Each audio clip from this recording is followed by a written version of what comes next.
अस्सलाम वालेकुम स्टूडेंट्स, उम्मीद है सब खैरियत से होंगे। चलो स्टूडेंट्स, आज की वीडियो में हम लॉ एडमिशन टेस्ट लेट के बारे में डिस्कस करेंगे। इसका पेपर पैटर्न क्या होता है, इसका सिलेबस क्या होता है, इसमें अप्लाई करते वक्त किन किन चीज़ों का खास ख्याल रखना होता है, उसके बाद हमारे पास पास्ट पेपर जो होता है वो आप कैसे हासिल कर सकते हैं। तो इसके बाद हम एक बहुत इंपॉर्टेंट चीज़ जो इस वक्त आपके लिए बहुत ज़्यादा जरूरी है वो डिस्कस करेंगे कि जो वक्त चल रही है बहुत ज़्यादा इंपॉर्टेंट है। कि आप देखो कि डेली बेसिस पर किसी ना किसी यूनिवर्सिटीज़ की जो लास्ट डेट है वो गुजरती जा रही है। अब बहुत से स्टूडेंट वो तो ये सोच के बैठे कि एक दफ़ा हम एग्जाम से फ्री हो लें, उसके बाद आराम से बैठ कर यूनिवर्सिटी के बारे में सर्च करेंगे और अप्लाई करेंगे। लेकिन जब वो एग्जाम से फ्री हो गए किसी भी यूनिवर्सिटी की तरफ जाएंगे तो उन्हें पता चलेगा कि फलां यूनिवर्सिटी की भी लास्ट डेट गुजर चुकी है, उनका तो टेस्ट भी हो चुका है। तो इस चीज से बचने के लिए आपको जरूरत है डेली बेसिस पर आपको इन्फॉर्म होता रहे कि इस यूनिवर्सिटी की लास्ट डेट आ चुकी है, इसकी ये है, इसकी ये है। तो ये अब कैसे आपको अंदाजा हो सकता है, ये बहुत इंपॉर्टेंट चीज है, ये हम एट द एंड डिस्कस करते हैं। तो स्टार्ट करते हैं। इसमें हमारे पास सबसे पहले ये चीज आ जाती है कि लॉ एडमिशन टेस्ट होता क्या है। देखो, अगर आप लॉ की फील्ड में जाना चाहते हो तो लॉ एडमिशन टेस्ट लैट आपको कंपलसरी लाजमी देना होगा। इसके बगैर पाकिस्तान की कोई भी यूनिवर्सिटी हो, खाओ गवर्नमेंट हो खाओ प्राइवेट हो,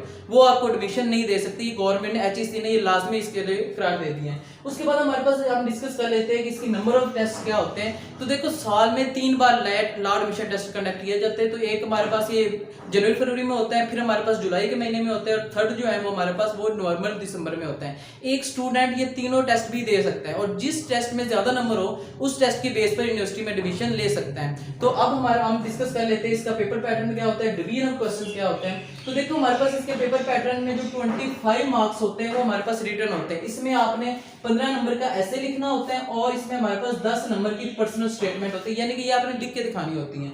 उसके बाद हमारे पास 75 मार्क्स जो होते हैं वो 75 मार्क्स के MCQs टाइप वो पेपर होता है। तो इसमें हमारे पास ये असल में दो चीजें होती है कि 25 मार्क्स का रिटर्न होता है और 75 मार्क्स हमारे पास MCQs की शेप में होते हैं। तो उसके बाद अगर हम डिवीजन ऑफ मार्क्स देखें तो वो हमारे पास ये होती है कि 15 नंबर का हमारे पास ऐसे होता है। अब ऐसे क्या होते हैं, वो हमारे पास वो कोई भी एक टॉपिक दे देंगे, उस टॉपिक में खास ख्याल ये रखना होता है जिस तरह हम मैट्रिक और FSC में करते थे कि जितना ज्यादा अगर हम ऐसे लिखेंगे उतने ज्यादा मार्क्स मिलेंगे। लेकिन इधर ऐसा नहीं होता। इधर जो मैक्सिमम मार्क्स होते हैं वो यानी कि 200 वर्ड्स होते हैं। 200 वर्ड से आपने आगे मजीद नहीं जाना होता, उसी के अंदर अंदर आपने रहना होता है। इसमें मेन चीज होती है, उन्होंने फोकस करना होता है कि यार आपको ऐसे लिखने का तरीका आता है और आपकी जो सोच है वो कैसी है। जिस तरह आप देखो, हमारे पास हर ऐसे के ऊपर एक स्टार्टिंग होती है, एक उसका हमारे पास कंक्लूजन होता है, एक मेन बॉडी होती है। तो वो उन्होंने चीजें हर चीज वो देखनी होती है। उसके बाद हमारे पास आ जाती है पर्सनल स्टेटमेंट। अब ये बहुत ज्यादा इंपॉर्टेंट है, इसमें स्टूडेंट कंफ्यूज हो रहे होते हैं कि इसमें क्या लिखना होता है। तो ये हमारे पास रेज्यूमे टाइप होती है, जिस तरह CV होती है हमारे पास, क्या उसमें सब कुछ आप अपने बारे में लिख रहे होते हैं। सबसे पहले तो आपने इसमें अपना इंट्रोडक्शन कराना होता है कि आपका नेम क्या है और वो सब कुछ। उसके बाद आपने ये बताना होता है हमारे पास कि आपने पर्पस क्या, आप ये लॉ एडमिशन टेस्ट देकर LLB में यानी कि ये लॉ की फील्ड में क्यों जाना चाहते हैं।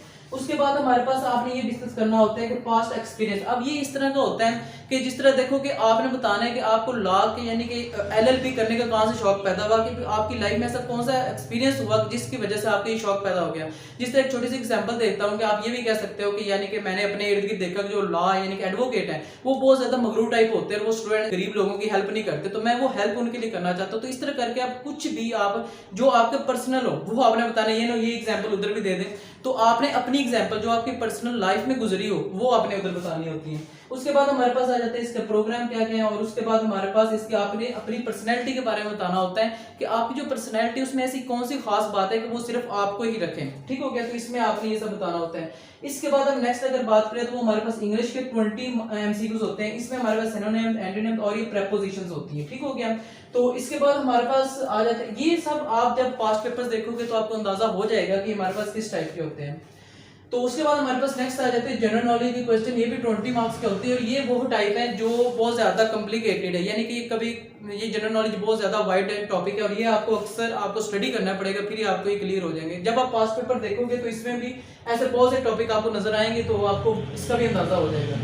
उसके बाद इस्लामिक स्टडीज के इसके भी 10 मार्क्स होते हैं, पास्ट स्टडीज इसके भी 10 MCQs होते हैं, उर्दू के भी 10 होते हैं, और एंड पे हमारे पास आ जाता है मैथ के भी अब हमारे पास 5 नंबर्स होते हैं। अब आप परेशान हो रहे होंगे कि मैथ ही हमने तो FSC में पढ़ी नहीं, हो सकता है तो इसमें परेशानी की कोई बात नहीं, क्योंकि ये बेसिक मैथ होती है और ये बहुत ही ज्यादा इजी होती है। इसमें सारे वो टॉपिक होते हैं जो आपने 6th और 7th क्लास में पढ़े होते हैं, तो वो एक दफा आप अगर रिवाइज कर ले तो आपको आसानी से याद हो जाएंगे। तो इसमें अगर हम कुछ एग्जांपल डिस्कस करें तो वो ये एक एग्जांपल है, ये कई दफा यानी कि लैब टेस्ट में आ चुकी है। कि 35% और 200 ही कितना होता है हमारे पास। तो आप देखो ये परसेंट निकालने का बहुत आसान तरीका है कि आप 35 को 100 से डिवाइड कर दो और ऑफ 200 तक 200 से आप मल्टीप्लाई कर दो, तो इस तरह करके हमारे पास ये 2 कैंसिल आउट हो जाएंगे, तो बाकी हमारे पास 35 2 70 ये इसका आंसर आ जाएगा। इसी तरह के कुछ ये एमसीक्यूज भी होते हैं कि देयर आर एक क्लास में हमारे पास 20% गर्ल्स हैं और अब हमने बताना को क्लास 100 की है, तो अब हमने बताना है कि नंबर ऑफ बॉयज उसमें कितने होंगे। तो ये भी सिंपल है, देखो नंबर ऑफ बॉयज की रेशियो कितनी बन रही है, वो 80% ऑफ 100 है। तो वही चीज इस फॉर्म में क्वेश्चन आ गया, तो इसको आपने 80 डिवाइडेड बाय 100 मल्टीप्लाई बाय 100 कर देना है, तो ये हमारे पास इसका जो आंसर है वो 80 आ जाएगा, यानी कि 80% जो है 80 जो है वो हमारे पास बॉयज है। तो इसमें मैथ में हमारे पास जो ज्यादा चीजें पेपर में पूछी जाती है वो 5 ये टॉपिक्स हैं। अगर आप पास पेपर देखें तो आप देखेंगे इन 5 टॉपिक्स के अंदर से ही एमसीक्यूज आ रहे हैं। तो इसमें हमारे पास सबसे पहले आती है फ्रैक्शन क्या होती है, अलजेब्रा के रिलेटेड आ रहे होते हैं, फैक्टराइजेशन के रिलेटेड आ रहे होते हैं, बेसिक ज्योमेट्री के रिलेटेड आ रहे होते हैं, और उसके बाद हमारे पास रेशियो एंड प्रेपोजिशन इसके रिलेटेड हमारे पास क्वेश्चंस आ रहे होते हैं।